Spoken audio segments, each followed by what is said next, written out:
We have spent a lot of time looking at the theory of radio navigation, and now we can start looking at the navigation aids themselves, the NDB, VOR, ILS, and radar. We'll start with the most simple, the NDB, which stands for non-directional beacon. This beacon emits a vertically polarized signal in all directions, which says simply, "I'm over here." It gives no more information than that in its basic form.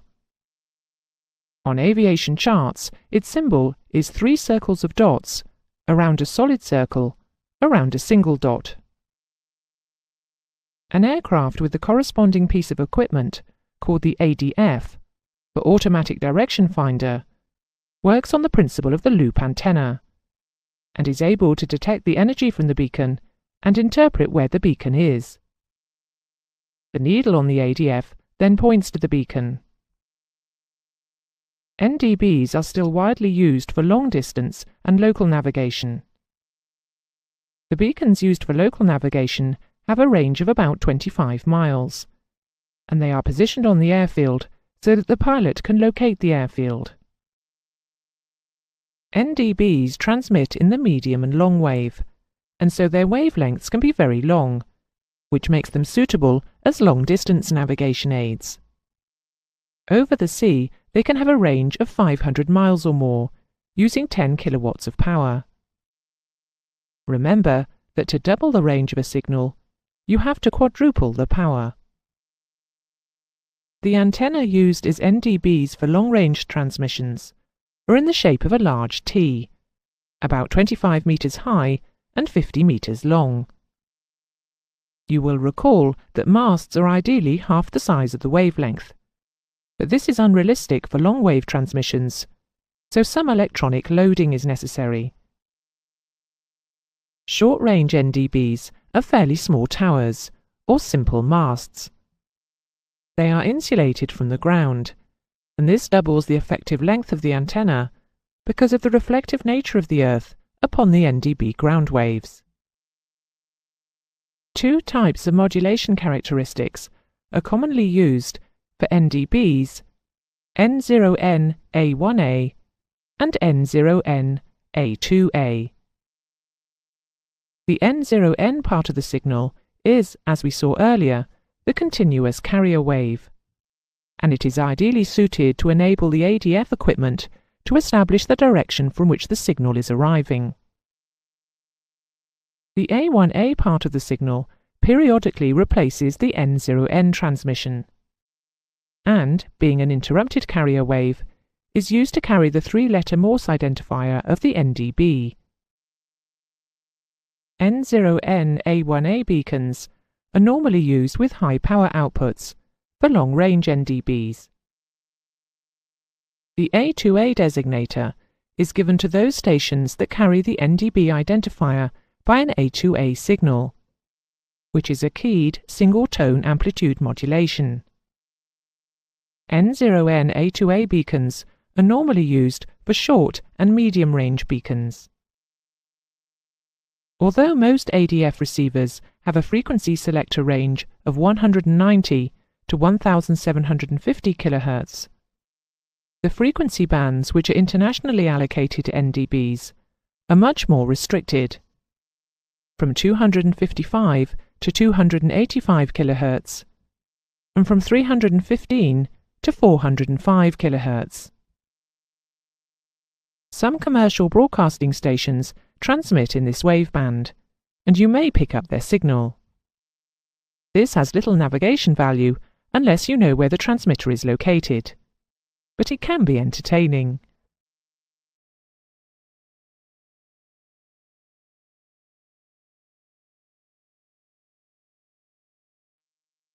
The counterpart of the beacon is the airborne equipment, the ADF, and it works on the principle of the loop antenna, which we saw earlier.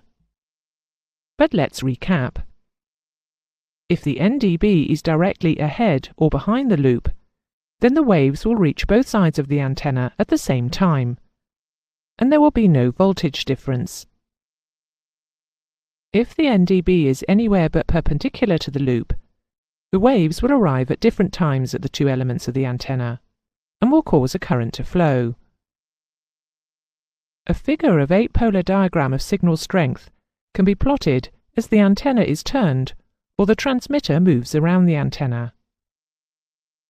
How is this figure of 8 pattern constructed? In one complete revolution of the loop antenna, each vertical element will turn through 360 degrees. If we follow the red-coloured side of the loop antenna and plot it against the sinusoidal shape of a radio wave, we see that the antenna turns through the positive side of the sine wave from 0 to 180 degrees. It then turns through the negative side of the sine wave from 180 to 360 degrees.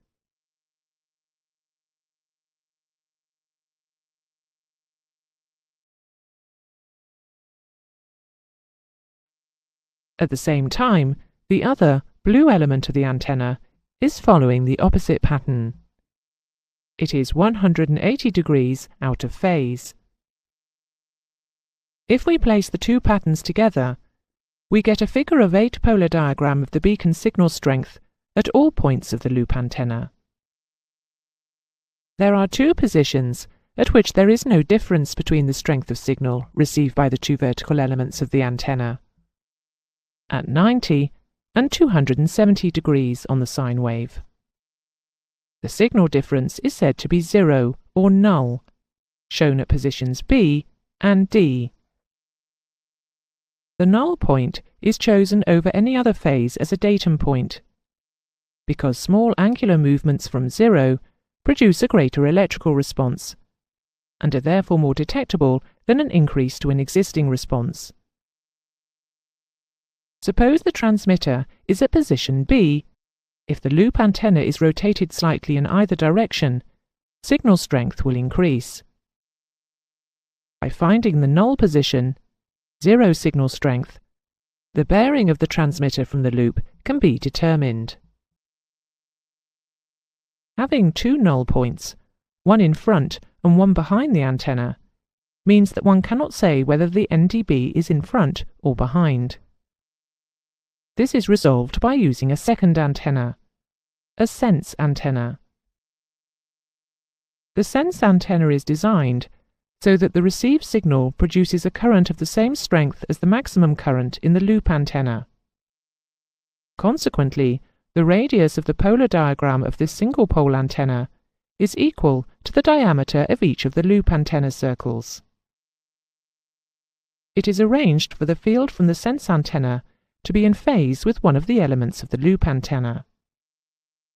Here we see it is in phase with the left-hand element. The resultant polar diagram of signal strength is known as a cardioid, which means that it is heart-shaped. If, for example, the transmitter is at position D, the loop antenna senses a null, which means the transmitter is either at D or B. If the loop is rotated anti-clockwise, the combined polar diagram of signal strength will rotate with it, and signal strength will increase, confirming that the beacon is at position D. If the loop is rotated clockwise, the signal strength will decrease. If the transmitter were in position B, the reverse would be true. Thus, if anti-clockwise rotation produces a stronger signal, the bearing is correct. However, if it produces a weaker signal, the bearing is a reciprocal. The signal accuracy can be further increased to that required by ICAO, namely plus or minus 5 degrees, by reversing the polarity of the sense antenna to produce a right-hand cardioid, and then switching between the two about 120 times a second.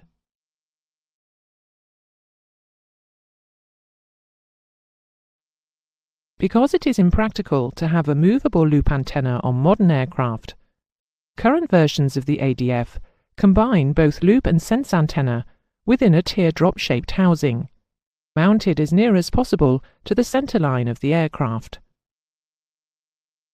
This has a fixed loop with 4 elements, 2 aligned with the fore-aft axis of the aircraft, and the other 2 with the lateral axis, rather like 2 cross-loop antennae. The electrical fields produced in the loops are transmitted to a goniometer, a device for measuring angles. This consists of 4 field coils, which reproduce the electromagnetic field detected by the loop antenna. Within these 4 elements is a search coil, which always wants to be aligned to the null position in the electromagnetic field. Here we see the NDB at 090 degrees to the fore-aft axis of the aircraft, and the search coil is in the null position. If the search coil is not exactly in the null position, because the aircraft is changing its angle to the NDB, a voltage will be generated in the search coil, which is applied to a motor, which rotates the search coil until it is in the null position. The shaft, which at one end turns the search coil, at the other end turns the needle on the ADF display in the cockpit.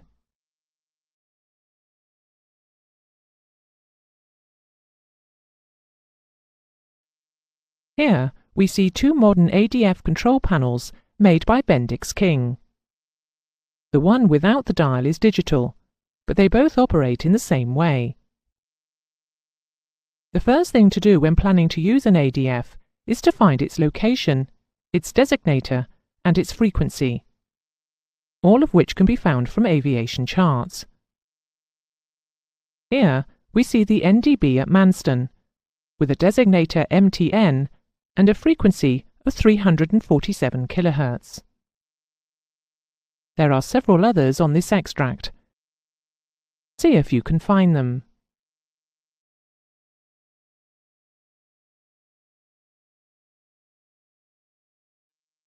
A complete list of NDBs is held by each country's civil aviation authority. Here is an extract from the en route section of the United Kingdom Aeronautical Information Package, the AIP.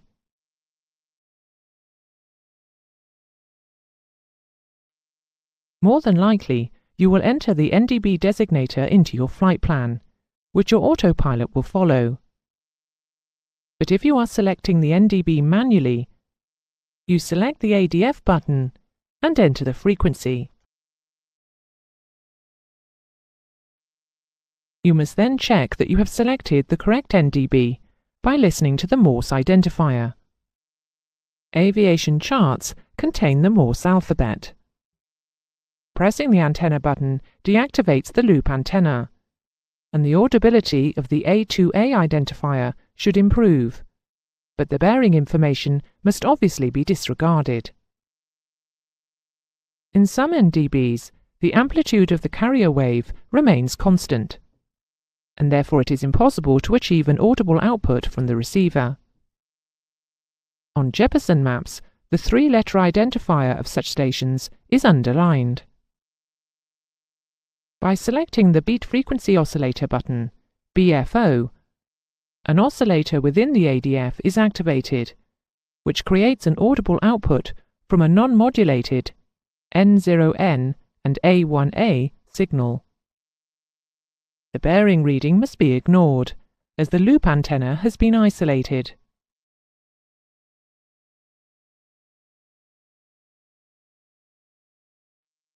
Let us say that the carrier wave is transmitted at 260 kHz.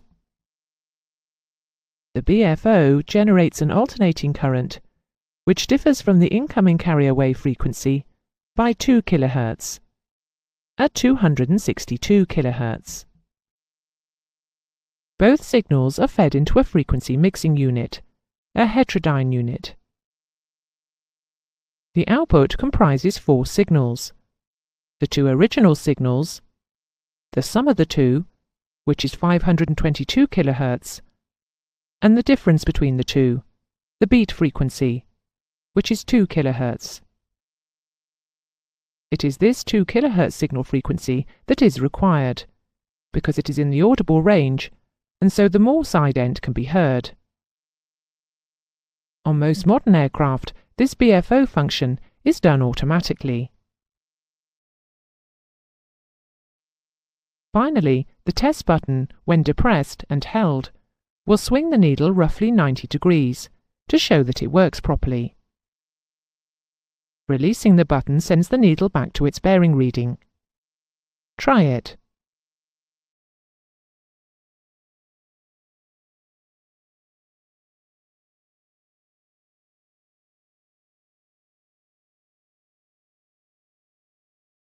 This is a digital ADF controller. If you needed the beat frequency oscillator, you would press the BFO button to hear the ident of N0N A1A beacons.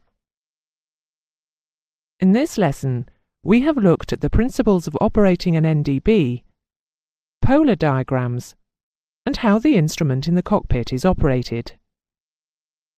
In the next lesson, we look at how to interpret the ADF.